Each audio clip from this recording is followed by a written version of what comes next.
にちは、みしゅくです。今回はいつものゲーム Vlog とデスストを今回しようかなと思ってるんですけど、そのデスストっぽいアイテムとかもなんか動画内で紹介したいなとずっと思ってたので、その紹介もしたいのと、あと登山に行く予定を立ててて、なんでその準備とか登山行ってるところとかも撮れたらいいなと思ってます。ちなみに撮影してない間もデススト2をちょくちょくやってて、カンガルー、レイニー、このワードが何のことってなった人はもう今すぐブラウザバックしてください。その話からの映像になると思うので、これからデススト2したいなっていう、ネタバレやめてくれっていう人はまたいつか来てください。もう見ないでやった方が絶対楽しいのでお願いします。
寄り道しまくってたら全然ストーリーが進んでなくて、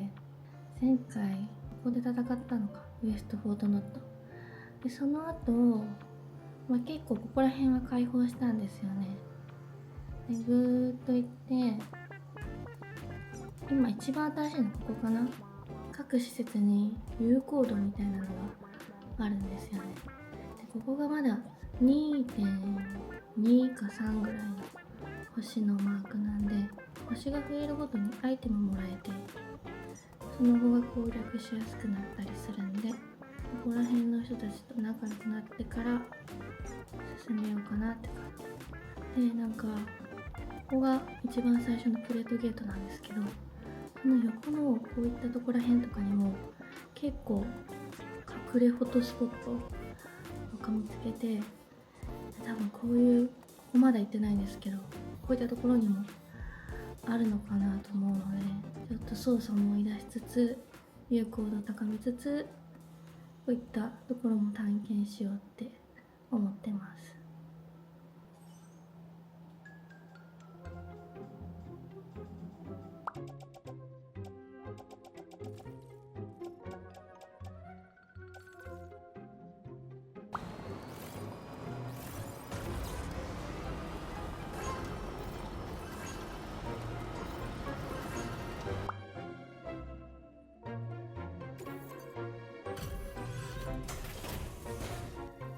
してくれたぞ。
デススト好きさんが好きそうなアイテムをいくつか紹介していきたいと思います。まず1つ目はポプリポットです。本物の葉っぱだったり果物かな、そういったものを乾燥させたものが入ってて、これからすごいいい香りが出るやつなんですけど、で中身の方はかじられちゃってるんですけど、余白っていうブランドのピュアポプリ。まずパッケージかっこいいですよね。どんな香りかって言われると、軽やかな柑橘とクスノキがトップに、でその後ナッツとか甘みのあるスパイシーが続くアロマティックウッディアンバーの香り。読んでもわかんないんですけど、実はこれまだ全然中身残ってて、こんな感じでちょっとコーヒーの豆入ってるやつみたいですよ。開けてみるとこんな感じですね。次に紹介するのがザ・ランドスケーパーズというところの置物なんですけど、私がデススト1を初めて知った時に、これすっごいデスストっぽいなと思って、すごい興奮しながら買ったものになります。ランドスケーパーっていうのが造園技師みたいな、そういった意味なんですよね。これガラスの中に本物の花をドライフラワーにしたものを入れてて、ちょっとネットで見てほしいんですけど、どれもちょっと毒っぽいというか、まさにデスストのかっこよさも入っているようなのが多くって、でしかも本物の花なんでちゃんと個体差とかあるんですよ。であとドライフラワーって外に飾っとくと部屋のほこりとかがついちゃうんですよね。これはガラスの中に入っているので、その点の掃除のしやすさっていうのもかなり助かるなと思います。で次に紹介するやつが既製品じゃないのでなかなか手に入りにくいんですけど、アンティークショップとかヴィンテージショップ、結構掘り出し物が多いなっていうのに最近気づいて、でこの猿の絵もそのアンティークショップで買ったものになるんですけど、これは確かイギリスロンドンのヴィンテージかな。100年は経ってないからアンティークじゃないと思うんですけど、これも黒と金で渋い感じがデスストっぽさあるかなと思って気に入ってます。はい、これもアンティークヴィンテージ続きで申し訳ないんですけど、これは一点物じゃないというか、見つかる可能性があるもので、本物の人間の足をかたどったやつなんですよね。石膏かな。これがフランスのヴィンテージのもので、義足にする人の足をかたどって、でその後義足を作ったみたいなもので、そのかたどったものを石膏にしたやつがこの置物になるんですけど、その時代にたくさん作られてるので、もしかしたらヴィンテージショップとかでも見かけるかもしれないんですけど、最近そのフランスの方に買い付けに行ってもなかなか見なくなったっていう風にお店の方が言ってたので、もしお店で見かけたら要注目しといた方がいいかなと思ってシェアしてます。でもちろん人の足をかたどったものなので個体差あるんですよ。で私と夫はちょっと華奢な足がいいねって話になって、ここの足首がキュッとしてて足の先が揃ってる、これかなり綺麗な足だと思うんですよね。言ってることやばいね。最初夫が買いたいって言った時正気かと思っちゃったんですけど、結構いろんなテイストの部屋に合うんですよ。意外と慣れてくるとめちゃくちゃおしゃれだなと、買ってよかったなと思うアイテムの一つです。あと最近レコードを買ったんですよ。レコードプレイヤー。迷った末にオーディオテクニカの入門機のちょっと上ぐらいのグレードのものにしました。でレコードも見せたくて、はい、星野源さんのレコード手に入れました。届くのが11月だったんですよね。早く欲しくって、地方に住んでてよかったんですけど、レコード屋さんにあと1枚だけあったんですよ。なんで買いました。でこれ中身めっちゃ可愛くて、感じで透明なんですよ。もちろん見た目もいいし、中身の曲の豪華さもすごいし、本当買ってよかったなと思います。はい、デススト好きな人は山登りとかトレイルとかも好きかなと思って、最近買った書籍と雑誌も一緒に紹介したいと思います。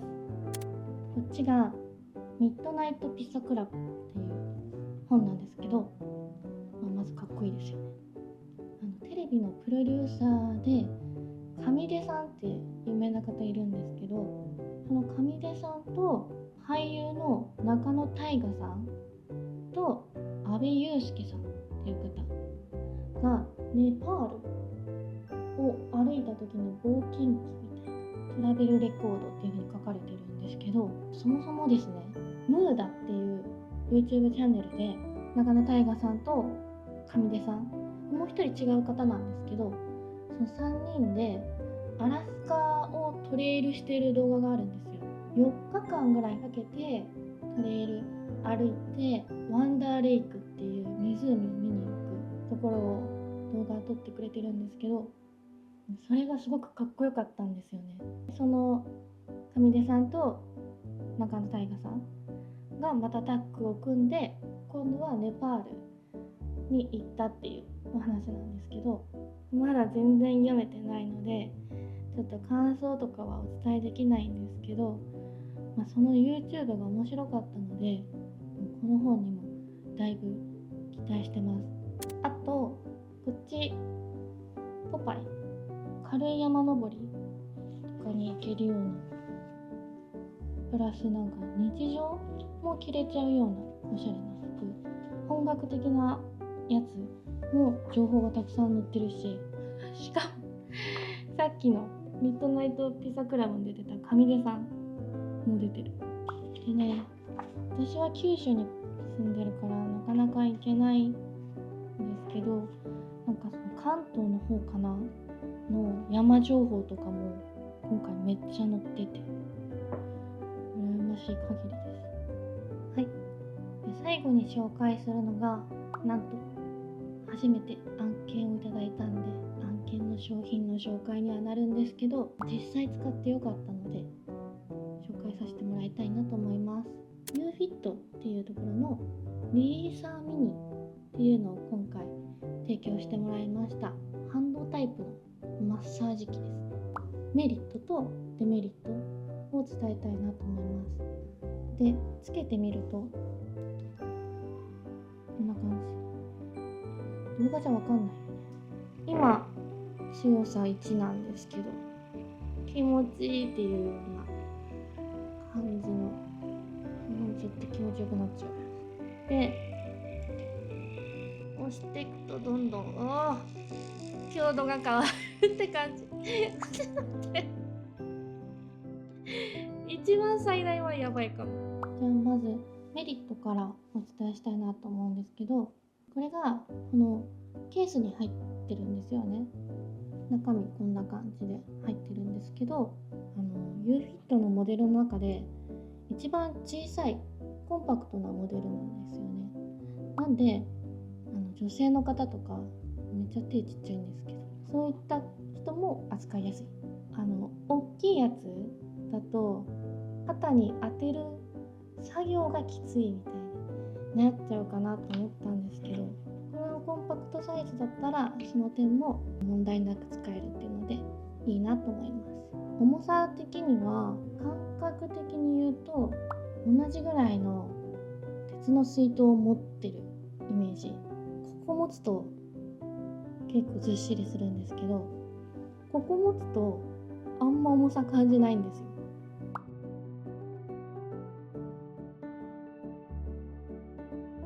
デメリットはマッサージ機の中では多分小さくて持ち運びがしやすい方だと思うんですけど、力が弱い人にとっては若干めっちゃ軽いっていうわけじゃないかなと思いました。普通に使う分には全く問題ないんですけど、スポーツの遠征とかでキャリーバッグとかバックパックに入れていく分にしては軽いけど、近所のヨガとかそういうとこにトートに入れて持っていくには重いかなっていう。で、私明日一応登山に行こうかなと思ってるんですけど、登山のバックパックはなるべく軽くしなくちゃいけないから入れられないんですけど、だいぶ涼しくなってきたんで車の中に置いといて、で帰る時に使おうかなというふうに思ってます。はい、ということでユーフィットさんの紹介でした。商品については概要欄に URL 貼っておきます。で、プラスして完全栄養食も提供してもらったんですよ。それはおまけなんですけど、そのおまけが結構美味しくて結構助かったんですよね。なんでそのレビューも一応動画撮っておいたので、この動画の最後に味の感想とかお伝えできたらなと思います。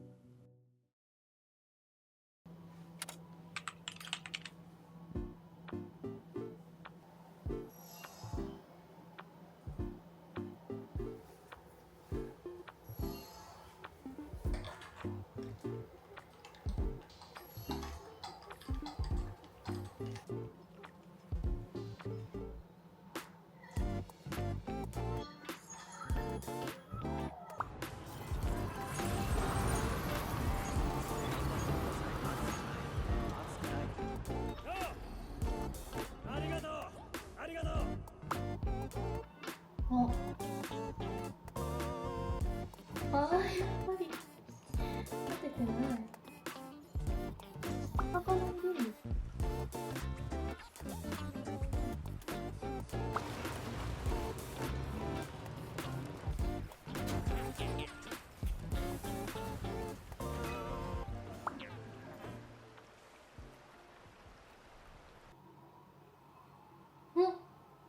待って、滝がある。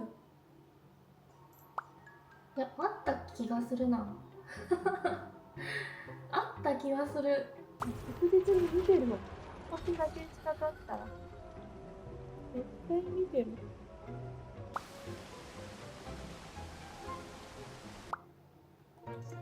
そうそう。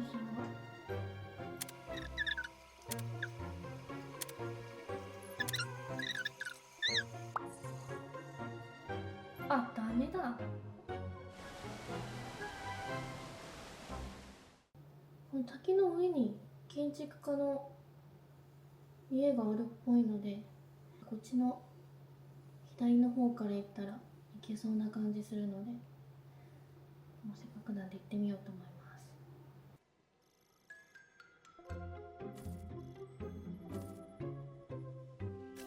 ルート作成を完了しました。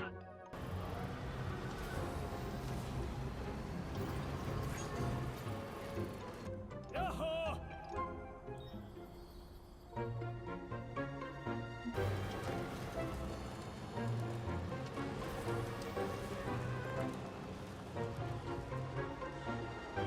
だいぶ尖ってる。あ、建築家だからか。そういうこと。建築家。あれ、あ、落としのものとか持ってこなきゃなのか。なんだよ。うお、うお、絶景。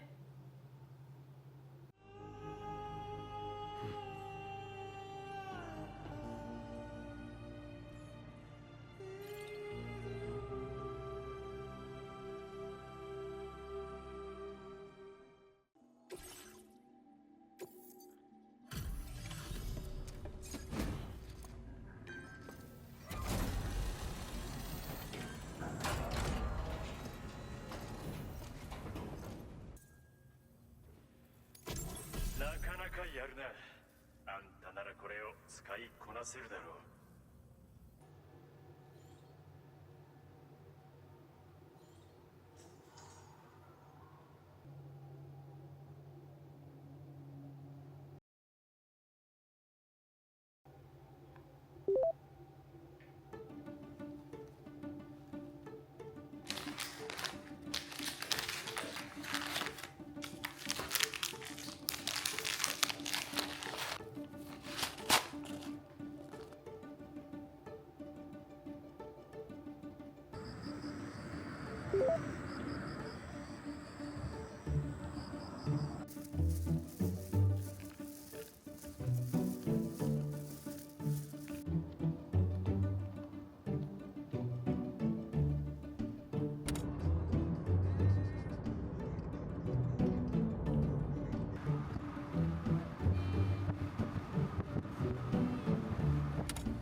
駐車場に着きました。ここから準備して登山行きます。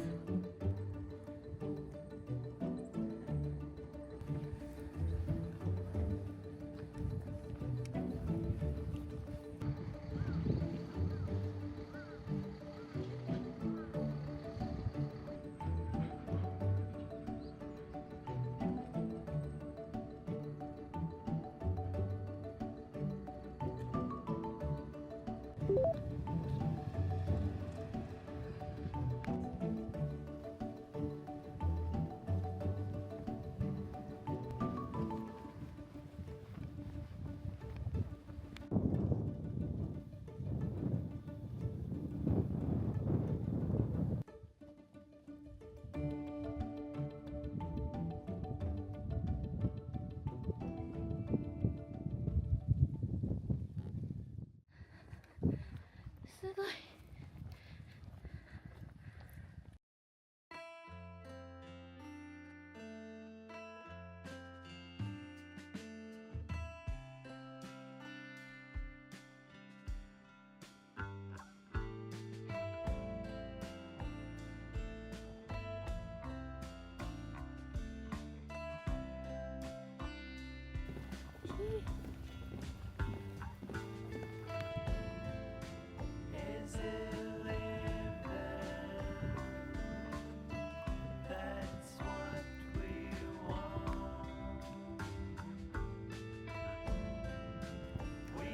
すごくない？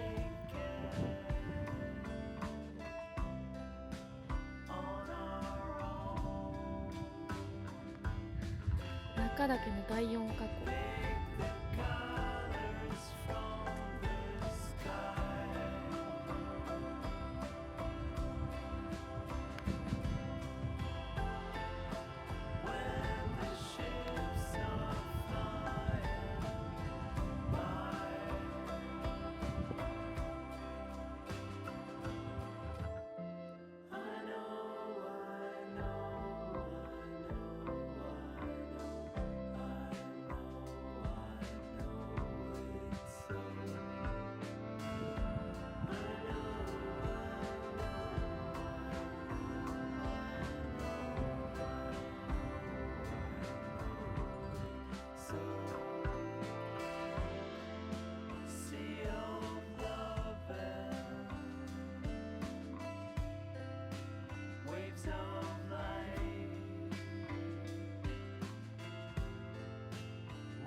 途中まで来ました。あと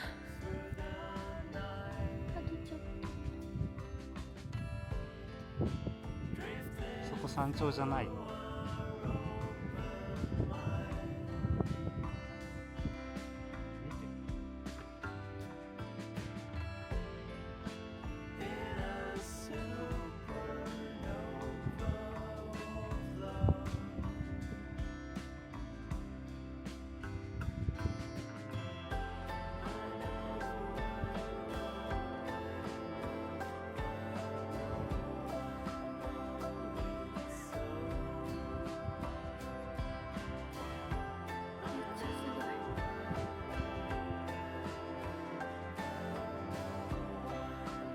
南岳に着きました。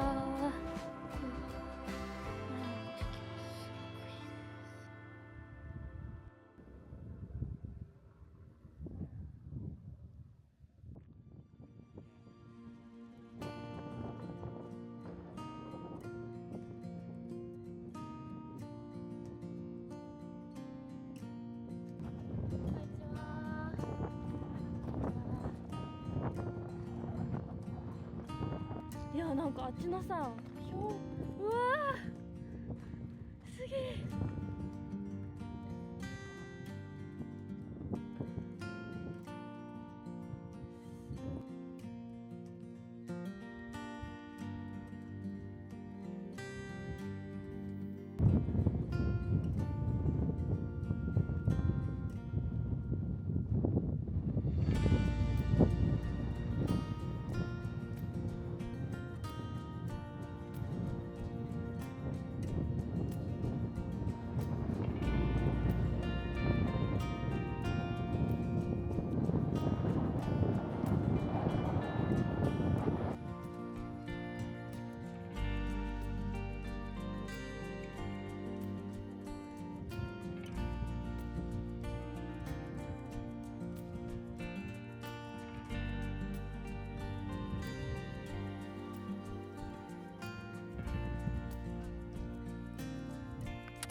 た瞬間時がいたしました。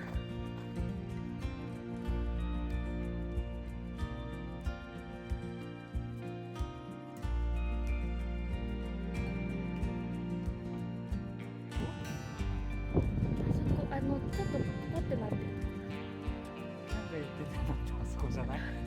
絶対無理や。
はい、今夜の6時ぐらいなんですけど、今日の昼はスレッズにも投稿した失敗したタルトタタンを食べた日なんですけど、あれを昼に作ってついさっきまでちびちび食べてたんですよね。で、かなり高カロリーなものを食べたので、夜ご飯はこのユーフィットさんの完全栄養食に置き換えてみようかなと思います。まずは黒糖きなこ味試してみようと思います。で、水と牛乳どっちでもいいみたいなんですけど、一応推奨は牛乳みたいです。確か牛乳は緑牛300。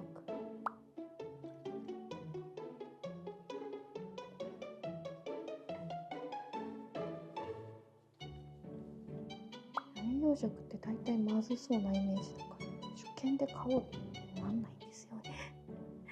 ごめんなさい、ネガティブキャンペーン。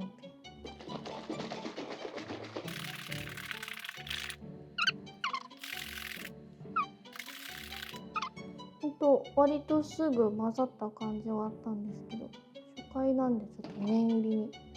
混ぜてみました。まあでもきな粉だからな、そんな失敗する味じゃないと。あ、若干まだダマあるけど、こんな感じ。もう本当にさっきの混ぜたって感じですよね。あ、若干ダマまだある。まあいっか、飲んでみます。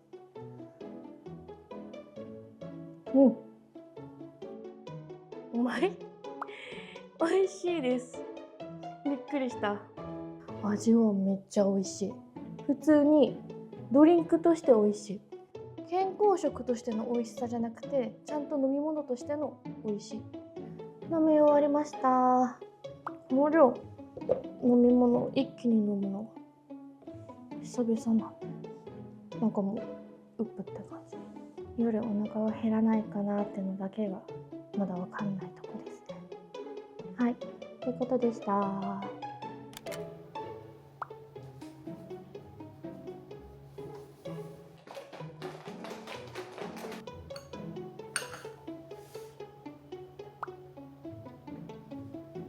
美味しい。飲みながら消えましょう。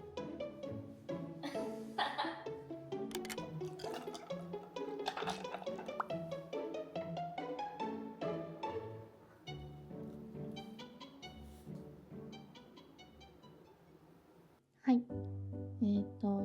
ユーフィットさんの完全栄養食についてなんですけど、結論全部美味しかったです。個人的にリピありだなと思ってます。で、全部ちゃんと美味しかったんですけど、個人的に一番好きな味は黒糖きなこ、一番最初に飲んだやつ、めっちゃ美味しかったです。でもこれはもう人の好みによるところかなと思うので、普段自分が好きな味のやつを選んでいいと思います。で、お腹の持ち具合についてなんですけど、私普段割と食べる方なんですけど、夜ご飯に置き換えたりした日もあったんですけど、結構持ちました。おすすめは朝と夜ご飯の置き換えかなって思いました。で、特に良かったのが平日忙しい日とかね、だいぶ助かりました。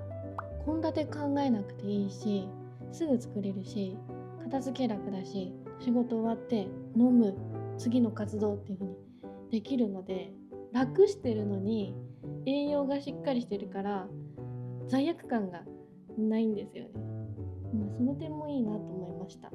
私の仕事柄上、だいたい12月の前とかにまた繁忙期来るんで、今のうちに黒糖きな粉買っとこうかなっていうのは思ってます。